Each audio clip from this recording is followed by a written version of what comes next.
All right, welcome to this new spring enrollment video where I want to go over resistance. In the previous educational video, we also went over resistance, but now I want to go over resistance in the form of determining high probability versus low probability conditions. Now, first, a quick reminder, quick refresher right here of what we went over in the previous video. How far can we retrace? So resistance determines the retracement. What is that resistance then?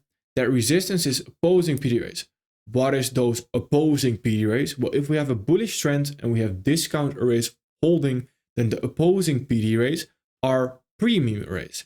So premium arrays are in that case the resistance. So resistance is always viewed on the same time frame or a time frame above us. So for example, if we take a look at the 15-minute time frame and we are looking at a 15-minute discount array to trade off of, then 1 minute premium arrays are not resistance because it's not on the same time frame as that 15-minute discount array and it's not above us. That's quite important to understand as well, how we filter out the right resistance. Now, with that understanding, we also went over a big topic, which was the pushing battle. And the pushing battle right here was simply said, if we have bullish and bearish price action, a different pushing hands right there, that leads to an overall determination of how far we can actually retrace. So what do I mean by that? Well, if we have a strong green hand, which is a strong discount array, pushes price higher, and we have a weak red hand, so a smaller red hand right there, and that is a premium array, then that premium array will likely not push price very far below to then continue higher of already the first discount array in itself, because the pushing hand, the bullish pushing hand, is stronger than the bearish pushing hand. Where if we have two big hands right there, a big red hand, a big green hand as well, that leads to a further retracement right there to then continue higher. So we have strong resistance and we have weak resistance as well. Now you can imagine if we take the right example on the right side and we think away. So we remove the two up candles that we have right there. Then you can imagine if both hands are very strong and the pushing battle creates balance, where both hands are that strong that we are not pushing higher, we are not pushing lower, that creates 50-50 price action. That overall now creates consolidation price action, rangy price action. So if both hands are really strong right there, we are not going anywhere. And that's exactly what we also need to dive into in this video. So right here, resistance creates low probability versus high probability. LP is low probability again, and HP is high probability. Now, why is this so important to understand is because we need to determine overall what our low probability conditions are, what our high probability conditions are.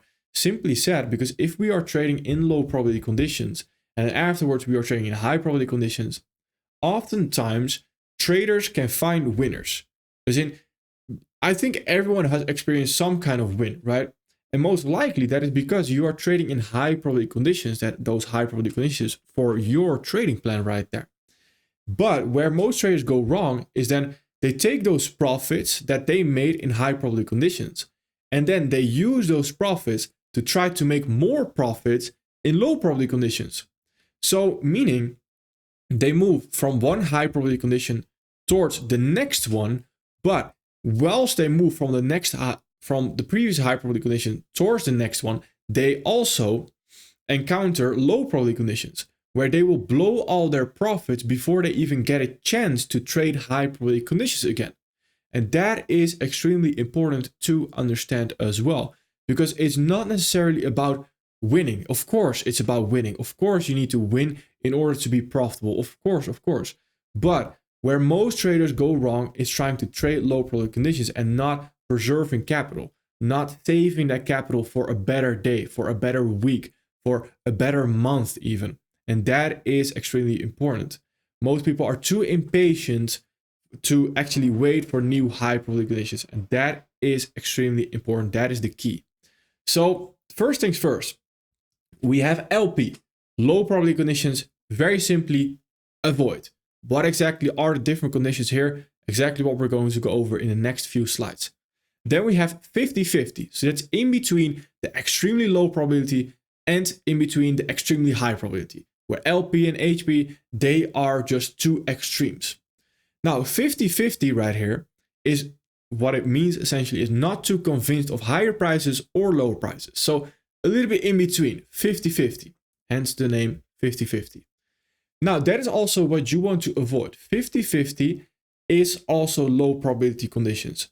There is no high probability condition besides actually high probability conditions. So 50-50, even 90-10, 80-20, 60-40, whatever it may be, everything below 100 is simply said low probability conditions, where we can view this as just 0-0 extremely low probability conditions, where one side of the scale is either bullish or bearish. Then we have 50-50, so we have 50 bullish, 50 bearish, low probability. Then we have 100-0, which is 100% bullish or 100% bearish, one side. That is exactly high probability conditions. So that is also what we want to aim for. We don't want to trade anything else besides high probability conditions. And when we trade that, we will also be extremely profitable. So high probability conditions right here, get involved whatever it takes. And what do I mean by that actually before we move on? Oftentimes I mention that if the draw on liquidity is so stupidly clear, that's how it should be. A draw on liquidity should be so stupidly clear that we are going to move there. That's exactly when you want to get involved, no matter what it takes. Even if the entry is ugly, even if the risk management is a little bit off, even if you need to rush to your PC right now to get involved, you need to get involved. Now, of course, I'm over exaggerating a little bit as well. We of course need to determine our risk management properly, etc. But the conclusion or the point that I'm trying to get across is that oftentimes people will try to trade the low probability conditions and then will get so messed up or so destroyed by the low probability conditions that they do not even try to trade the high probability conditions anymore. So then the inverse happens where they're trading low probability conditions, they avoid the high probability conditions and then try to trade the low probability conditions again. Where we want to do the opposite, high probability conditions right there, and then we want to wait. And we have no idea how long we are going to wait until we see high probability conditions again. So get involved whatever it takes, because it might just be your last opportunity to trade high probability conditions. That's an exaggeration, of course. We will see high probability conditions again. But if you want to trade and you want to make money from it, and you are trading high probability conditions and there's a chance to trade high probability conditions, then we should take advantage of that. We should, when it rains, it pours, essentially.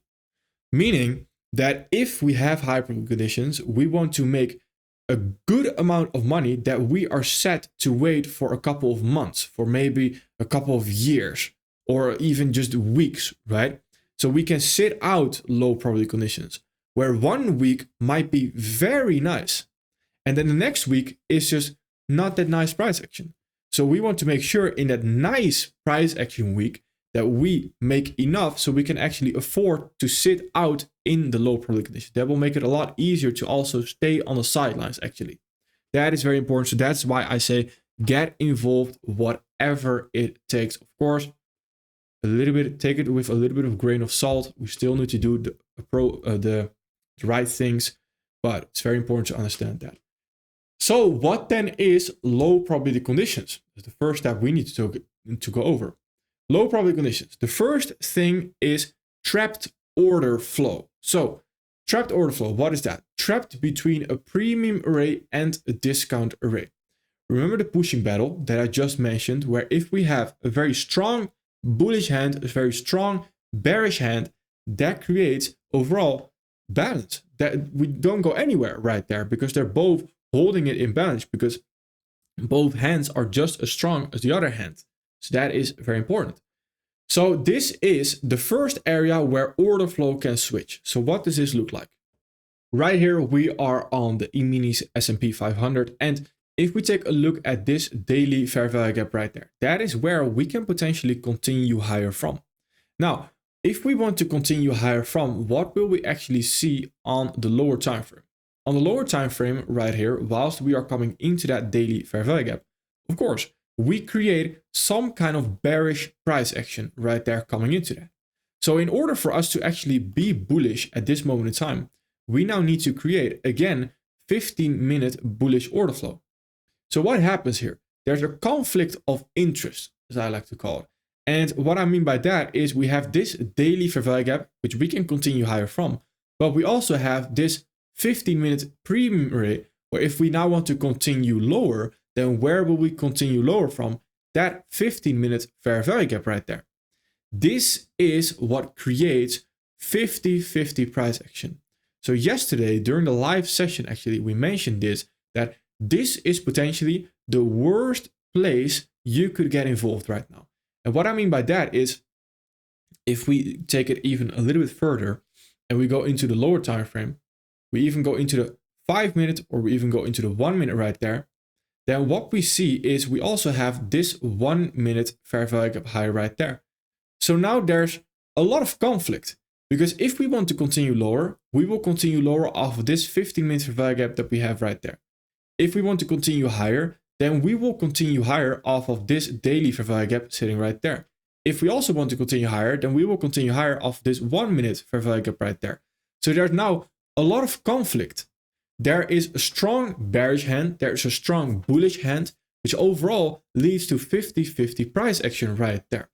So why is this important to understand, and what are different factors as well that we need to take into account? The reason this is extremely important to understand is because we do not want to trade 50-50 price action. We do not want to trade price action if it's not actually moving anywhere.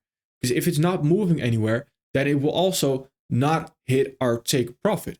It will most likely hit our stop loss before it hits our take profit. Because if we're not making a significant move and we have, let's say, a 1 to 2 RR right there, then what is closer? Our stop loss is always going to be closer than our take profit if we're not actually making a significant move. So then the logical thing right there is that our stop loss is higher probability to be hit than our take profit because we're not actually moving. So that is extremely important to understand why we want to avoid this trapped order flow right there. Now, you might also say, but this daily fair value gap right there is stronger than that 15-minute fair value gap. And that is true. That is 100% true. But the thing is right there that 15-minute order flow still needs to switch. So as long as 15-minute order flow does not switch, even though we have a stronger fair value gap in the form of that daily fair value gap right there, then nothing will actually happen. We will still have that 15-minute trapped order flow right there and 15-minute bearish order flow to continue lower. Now, there's also another thing we need to go over is why that 15-minute fair value gap? Why not the 1 hour? Why not the 4 hour? Why not the 5 minutes? Ideally, what you want to do is when we come into a daily fair value gap like this, you want to work your way down the time frames to go into the 4 hour to find a fair value gap that might be on the 4 hour fair value gap right there that pushes into the daily fair value gap right there. Now, at this moment in time, you might think, well, we have this 4 hour fair value gap there, right? Yes, but at the moment that we create that 50-50 price action on the 15-minute, we did not have the 4 hour fair value gap just yet. So this candle right there, the up candle that you're seeing right there, was still forming, was still in formation. So right here, we go down another time frame, where at this moment in time, we also have that 1 hour fair value gap, right? Yes, but at that moment in time, once we have that 1 hour fair value gap right there, this was not created just yet before that 15-minute fair value gap. So again, it's the same exact thing on the 4 hour right there, where eventually, if we do create that whilst coming into that daily fair value gap, we can use that instead as well, where here it was the 15-minute right there. Now, I also want to mention that it's either 15-minute or above minimum right there.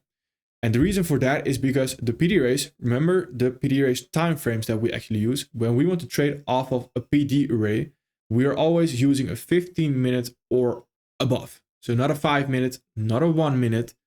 Actually, PD arrays that we are looking to confirm is 15-minute and above. So that is also what we are looking at right there. Now, looking at a US dollar CHF right here, I want to quickly go over this example as well. We have the 4-hour right there, 4-hour value gap, which we can continue higher off of. We also have that order block sitting right there. Now, if we want to continue higher off of that, again, what needs to happen most likely? Because we have been continuing lower right there for a little while on the lower time frame. So there needs to be some kind of order flow transition to, again, be bullish. So what does that look like? That looks like the following. On the 15-minute right here, we have these 15-minute fair value gaps right there, pushing price into, again, that 4-hour value gap right here. And also we have this 15-minute fair value gap right there, and even a little bit lower right there, that 15-minute fair value gap.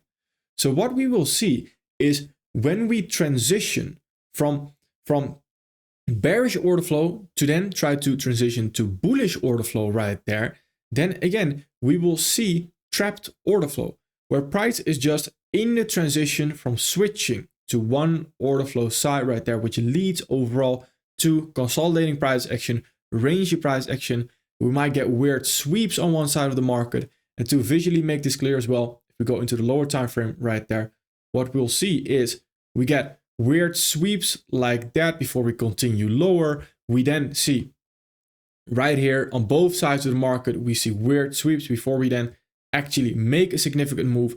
And that is again because we have that transition of order flow right there. It's transitioning. And that is very key to understand, because that is where we ideally want to wait a little bit until we take one side of the market very clearly. And how we can spot that is eventually what we're also going to go over.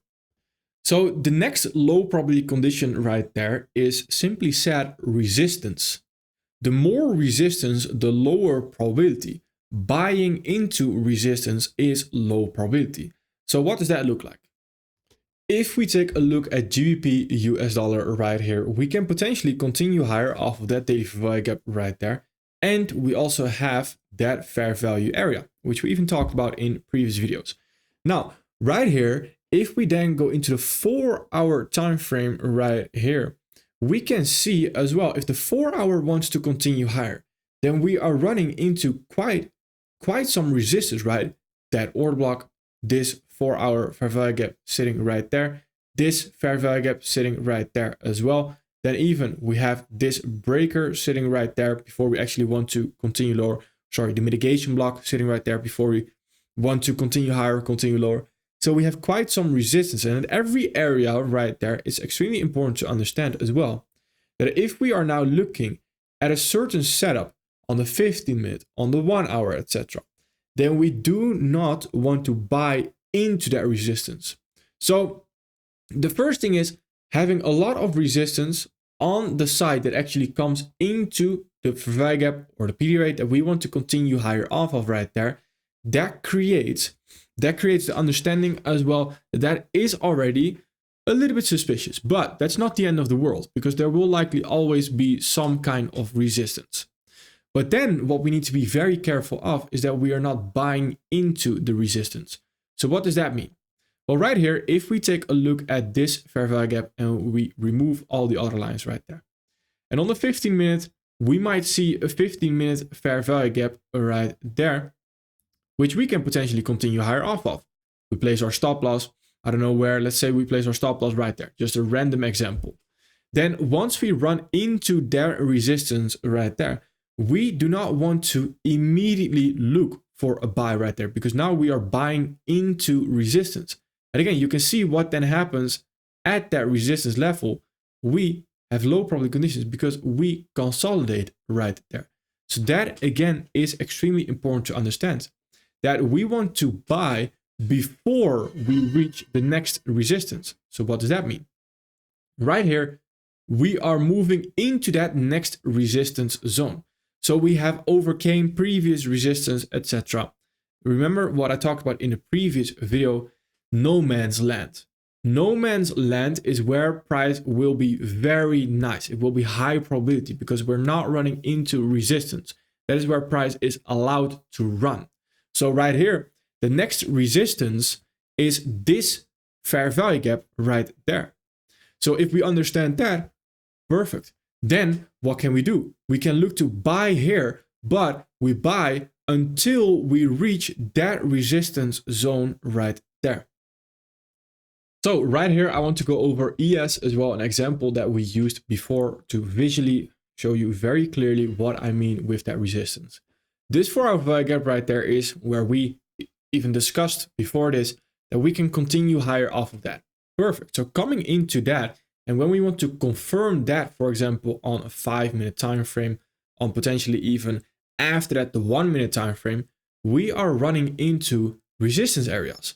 So what are those resistance areas? Let's count them all right here. On the 5-minute, we have this 5 minutes fair value gap right there. Then afterwards, we have this order block right there. And that is the resistance before we actually only have highs left right there. Now, how do we want to go about this? Well, right here, this first area is where we have 4-hour value gap right there, which could push price higher. This is where price could push lower if it wants to still continue lower. So there right there is 50-50. That is the trapped order flow part right there. After that, what do we see? We have resistance in the form of that order block right there, which we are also running into. So let's say we were at that moment in time, we were trading the 1-minute time frame right here. Do we want to buy right away? In hindsight, this is a perfect entry, but in real time, that entry in itself will not play out a lot of times.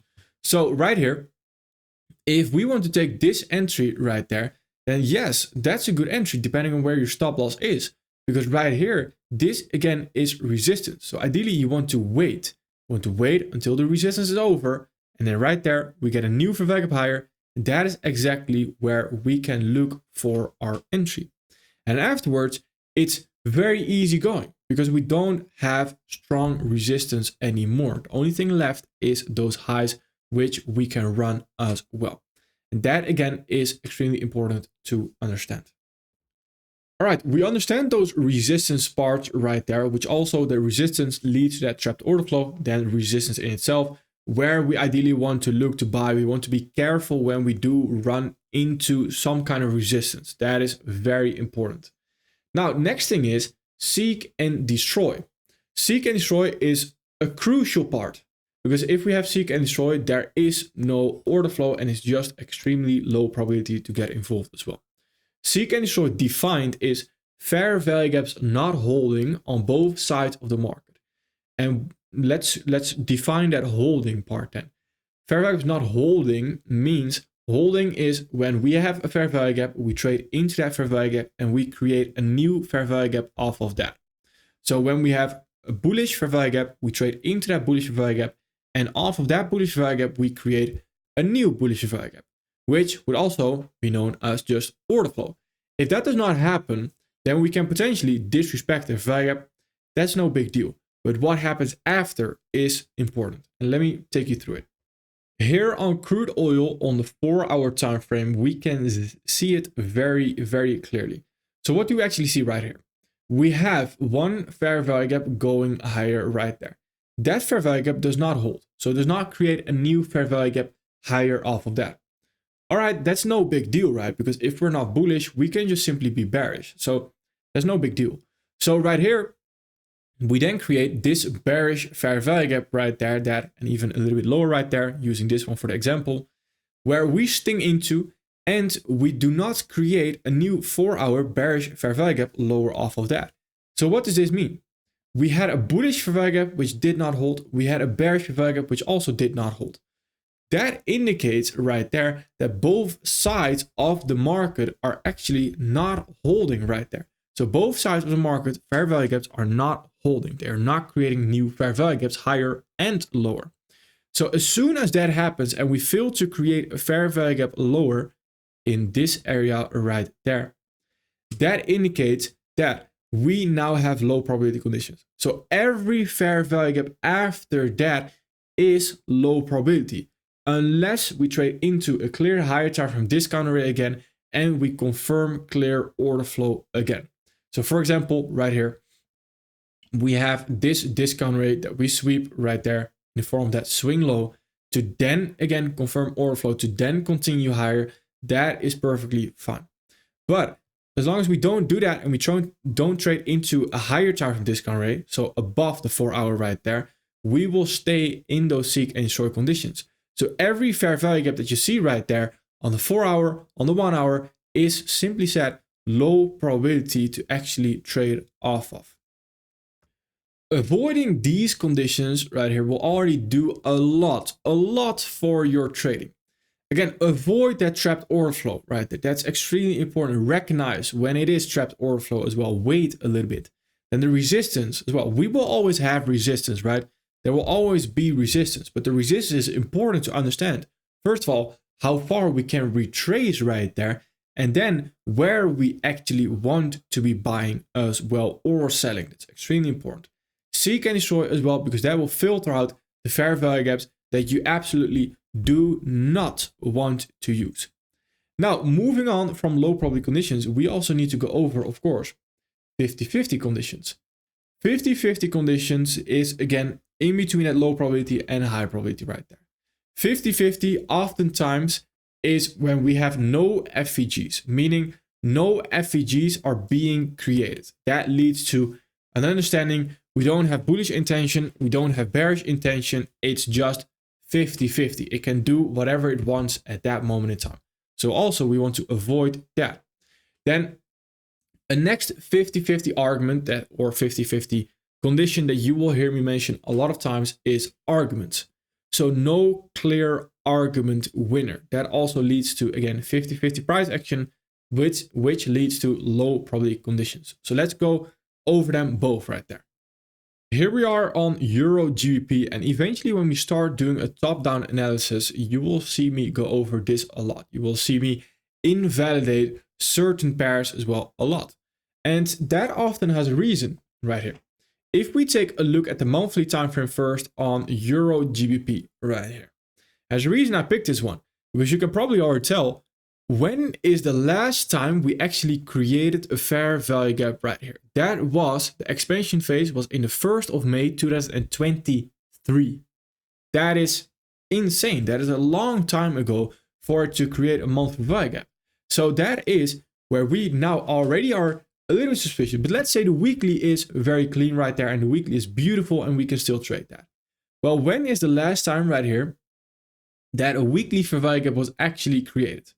It was beginning of the year, beginning of this year right there. All right, that again is already again suspicious. Or sorry, am I missing one? A small one sitting right there. 15th of January. Okay, still the beginning of the year, the expansion phase right there. But still, we can see no fair value gaps, no new fair value gaps being created.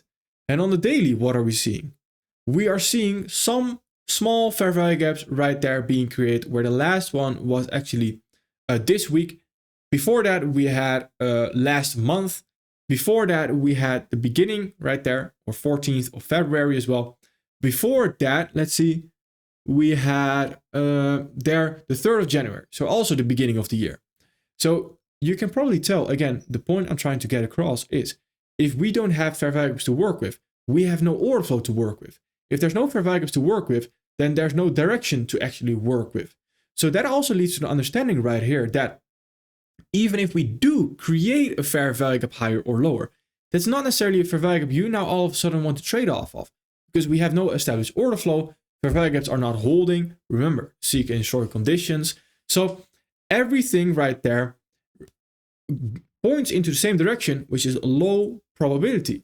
So at this moment in time, we have that daily fair value gap higher right there. Is that a daily fair value gap higher that I want to trade off of? Well, looking at the previous history of Euro GBP, it doesn't have a good history of even creating new fair value gaps. So in order for that fair value gap to hold right there, it would have to create now a new fair value gap higher. So in order for us to have a great trade, that daily time frame would want to create a new daily fair value gap higher. Is that very high probability at this moment in time? No, just simply looking at the overall resume of what Euro GBP has been doing. Euro GBP right there is known for, in recent times, to not create fair value gaps. Perfect. So that means something. That means it is low probability. So the way I also like to use an analogy, and that is the loyalty test. where if price shows you that fair value gaps are not holding right there, then will you trust after that? If it shows a fair value, you might trust it, right? You might trust, all right, you show me a fair value gap, perfect, I might trust you. And then afterwards, if fair value gaps are clearly not holding, and it's showing you that, it's showing that fair value gaps are not holding, can you trust that? Can you trust that? No. It's very important to understand that as well, that those fair value gaps are not holding, and it's known for almost not holding. It's like being together with someone that is known for cheating. Is a loyalty test. Can you trust that person? Well, your resume right there says something else. So I'm not too sure, right? So that is very important as well to understand the loyalty test that we use for those fair value gaps. Where the highest probability condition is, of course, when we can visually see fair value gaps are holding very clearly. Perfect. You have a good resume. All right. Now I want to look to trade that particular market. Now, this no fair value gap and the no fair value gap conditions, that goes hand in hand with the arguments as well. Because at this moment in time, can we clearly get to a one-sided argument for the market? And the way I want you to see arguments is I want you to see one bullish person right there arguing with a bearish person that is sitting on the right there. And those people both have their own arguments, and we are just simply the observer of those arguments. And this one says, well, I have created a bullish or bearish fair value gap right there, because it's a bearish person.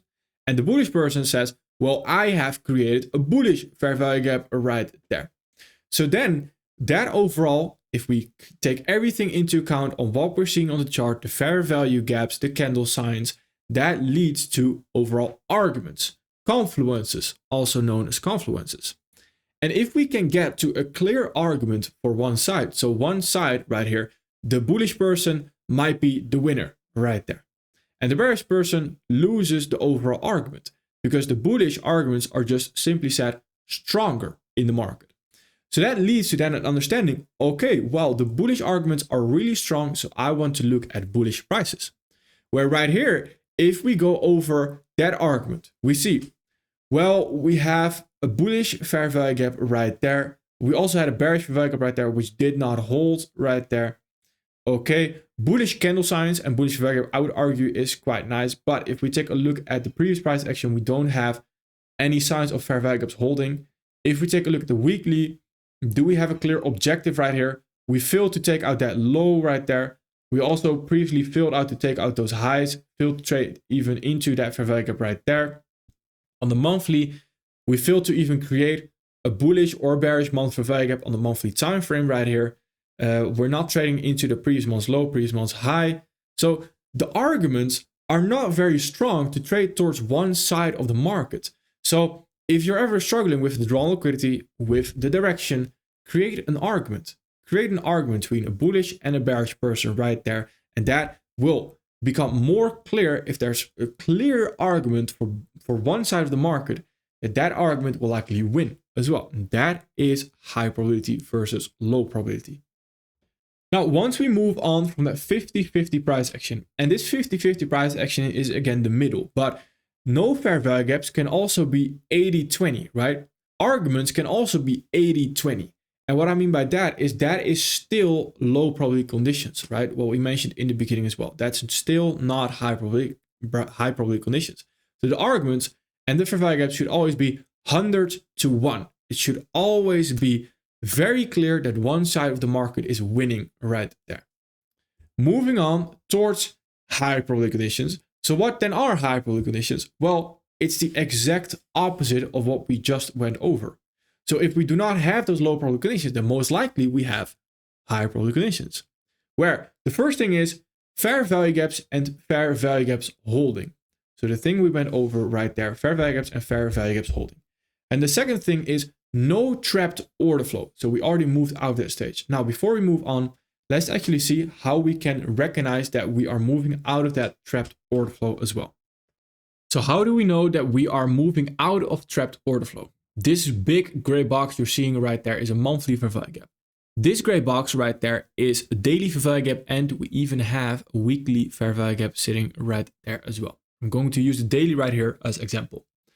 Now, when we move out of trapped order flow is the understanding as well that we have in those PD rays, we always have a 2-candle rejection, right? So this is the 2-candle rejection right there. And we also have this 2-candle rejection right there. So which one do we actually want to trade towards? Where can we actually break out of that trapped order flow? That is when we trade above or below those 2-candle rejection. That is the ideal scenario on how we can confidently say we are moving out of that trapped order flow. Now, that is not all, because sometimes we might sweep one side because we're still in trapped order flow. So sometimes we might sweep, like we're seeing the lows right there, to then just come back to that trapped order flow as well. So what do we want to focus on right there? We want to focus on, ideally, on the time frame we are looking at, a fair value gap above the highs of the trapped order flow or below the lows of the trapped order flow right there on the 2-candle rejection time frame that we are actually looking at right there. So since we are looking at the daily fair value gap, which can continue higher right there, that is also the one we ideally want to look at right there. Now, does that mean we automatically continue higher? No, because we still need to monitor the overall sweep versus the run on liquidity, etc. That's still, of course, important. Then looking at the ES example, we had this daily fair value gap right there. We had this 15 minutes fair value gap going into it as well. Then we have those 2-candle rejection highs. So we have this high right there, and we have this low. And ideally, we want to, again, run the liquidity either on the highs or the lows with a fair value gap going below it, ideally exactly overlapping with the lows as well. So every time we now come below it, we are creating that new low right there, and we're constantly showing signs that we want to sweep it actually, where here is the exact same, where this high actually is also a 4-hour value gap, which we can then continue lower off of. So if we are constantly sweeping again, then that is still somewhat trapped. So we still need to be careful of that as well. We want to see a run on liquidity, not a sweep of liquidity. That is very important. Otherwise, we will just constantly trade back to 50% of the range right there, because that is where we create that balance right there. And that is, of course, not what we want to see. That is very important. And the third step is no or the least resistance. So what does that mean? When we look at the same example right here on ES that we looked at a little bit earlier, then right there, once we come into that 4-hour value gap, which we can potentially continue higher off of, at that moment in time, we have quite some resistance right there going against us. We want to make sure that the highest probability thing is when we have no resistance anymore. So for example, right here, we have this 5-minute value gap, 5-minute order block, which we can potentially continue higher off of. Now we also have this order block that we are running into right there. So we are seeing a retracement because we see resistance from the order block right there. Now, if the order block was very strong, we would have seen lower prices all the way. We wouldn't have even created that 5-minute fair value gap higher. So the 5-minute fair value gap higher can still actually look to continue higher. So in between this area right now, what is actually the next resistance that we had on the left side? Well, that is this swing high.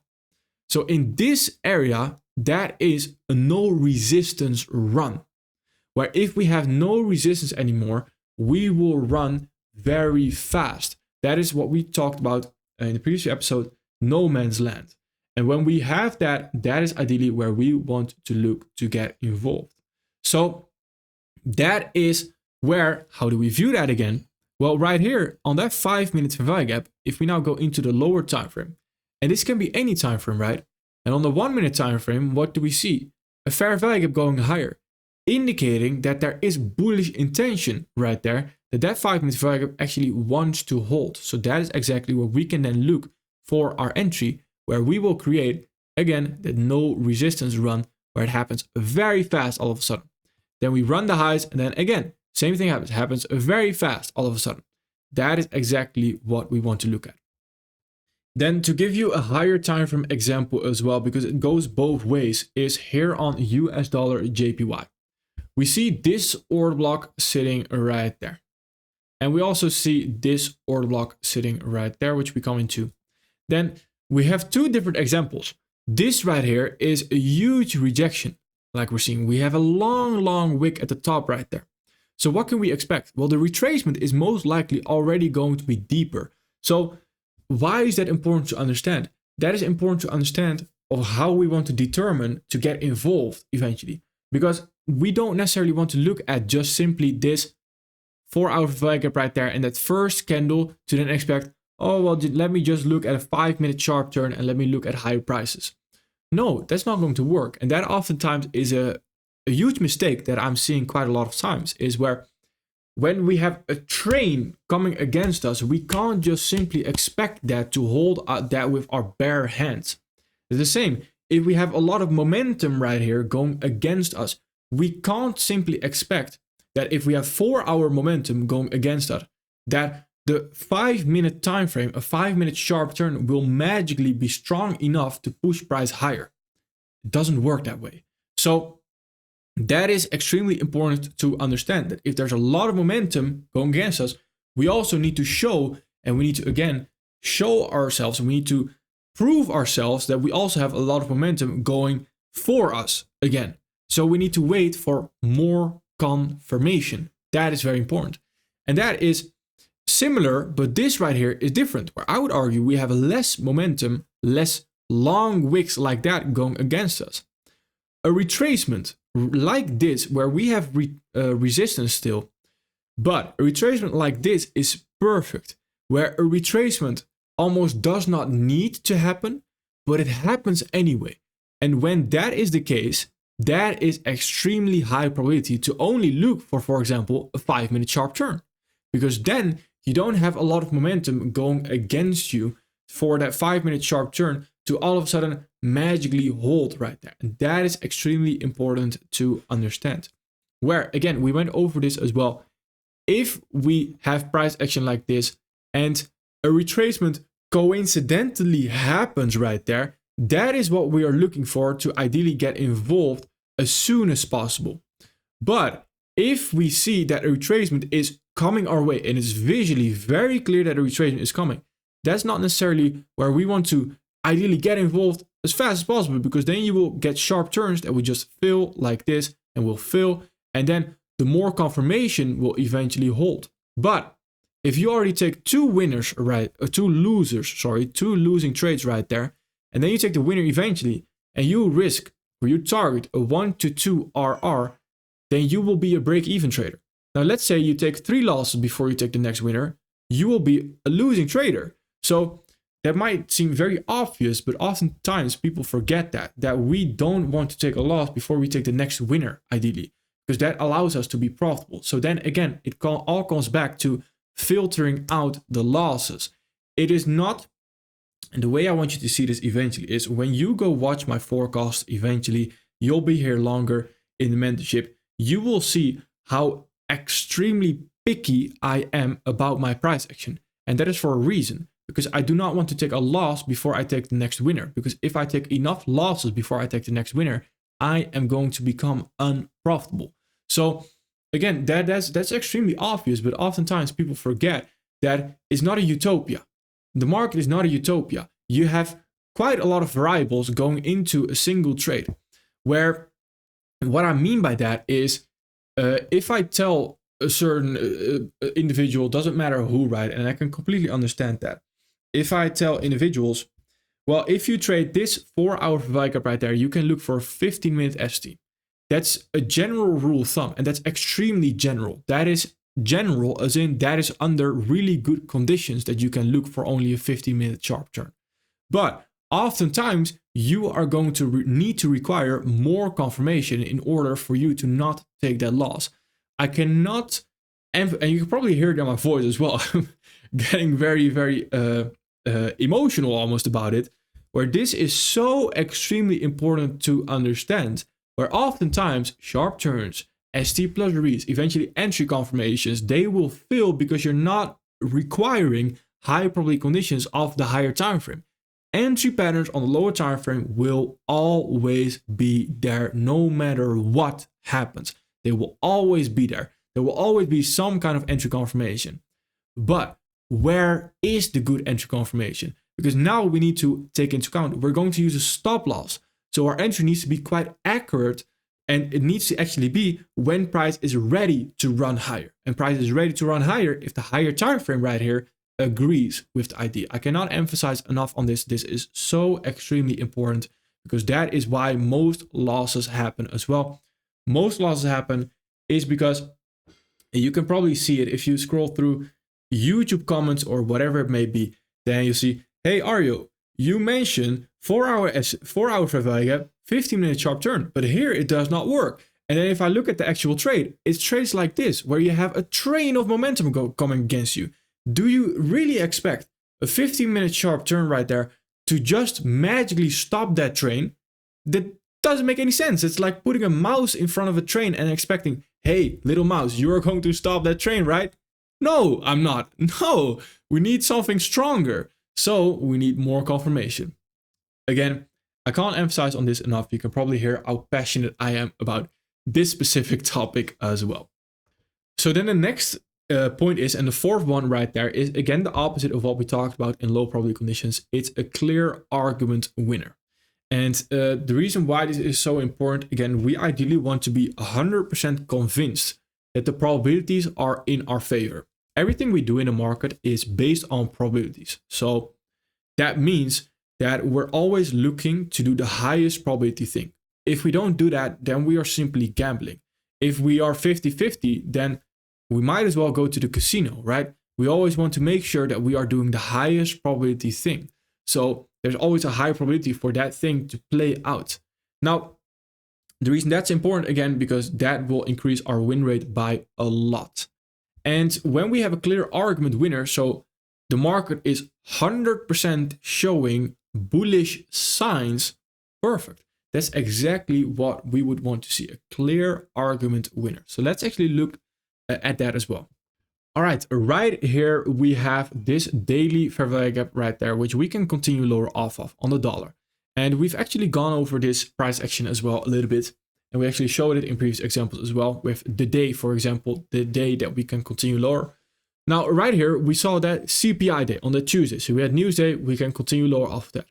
After that, we create now a very suspicious price action. And why is that?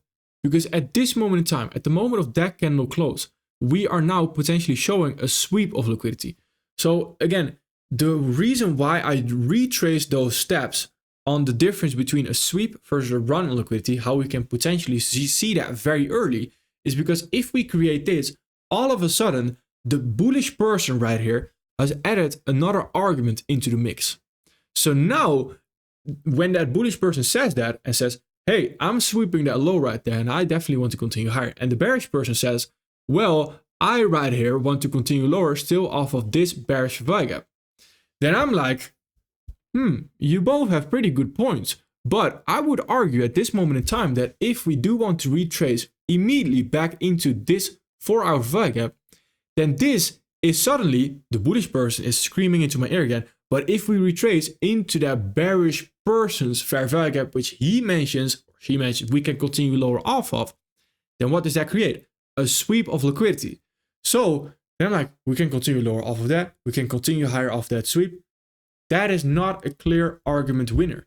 There is no clear argument winner in that moment in time. So that is extremely important to understand that this is exactly price action where you would want to have more confirmation as well.